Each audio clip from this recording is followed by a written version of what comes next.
Salut à tous et bienvenue dans une nouvelle vidéo sur l'explication de VMware.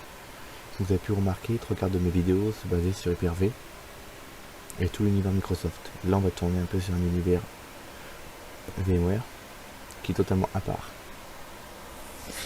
On va commencer par la théorie. Mais voilà, coucou. Nous avons le matériel, hop, hyperviseur, VM. Jusqu'à là, pas trop de problème. Le matériel CPU, RAM, disque, hyperviseur c'est l'OS, et les VM qui vont exécuter un système d'exploitation à part, qui ne sont pas liés directement avec l'hyperviseur. Sachant que VMware est un hyperviseur de niveau 1. On a le niveau 2, niveau 3.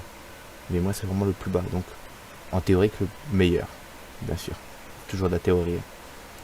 Je vais vous montrer un peu l'interface de VMware. C'est parti. Voilà. Vous voyez, CPU qui est très belle interface. Vous pouvez voir tous les détails quand je l'ai installé.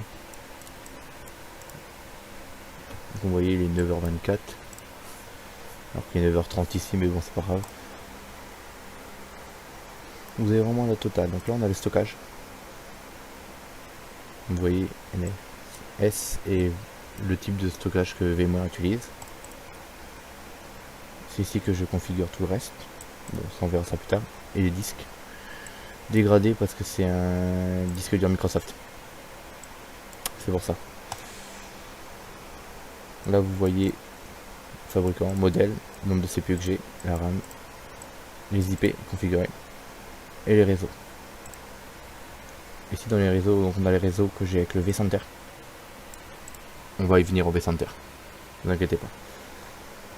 Et ça c'est le réseau standard de VMware avec les vSwitch. Donc je vous montre un peu.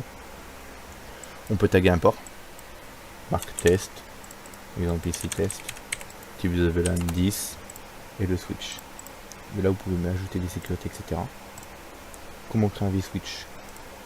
Pareil, tout banal. Donc là je vous fais un peu un bref topo sur VMware. Après je vous ferai des explications bien plus détaillées dans d'autres vidéos, comment créer une VM, comment configurer bien un réseau, etc. Là c'est vraiment le banal que je vous fais.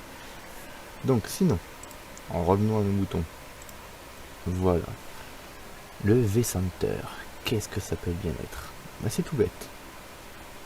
On a les VMware, donc les machines dédiées qui tournent. Le storage en dessous. Et là vous voyez tout en haut le vCenter. Il va réunir toutes les machines pour faire une seule interface, une seule gestion. Migration de machine à chaud.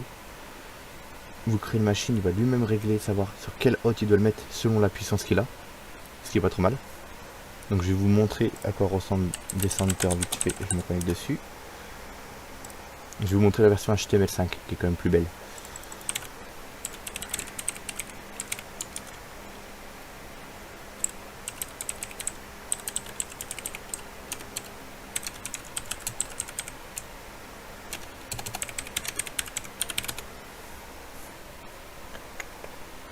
C'est parti.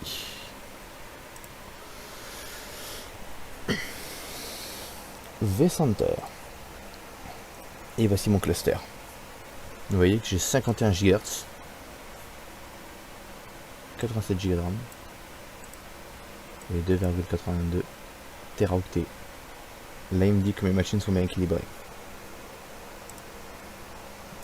Donc c'est ici que vous retrouvez le réseau que je vous montrais tout à l'heure.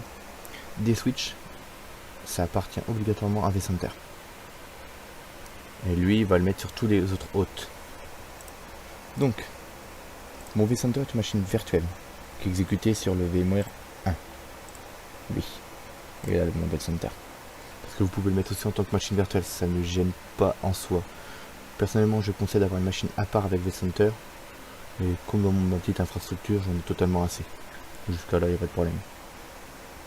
Donc, voici un petit topo de vCenter. Vous pouvez créer des templates de machines qui vous permet de rapidement déployer une machine si besoin.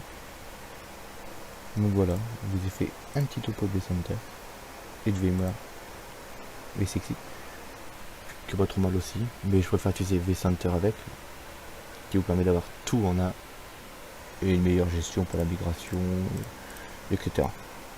Voilà, n'oubliez pas de vous abonner à ma chaîne là-haut et je vous dis à la prochaine. Salut!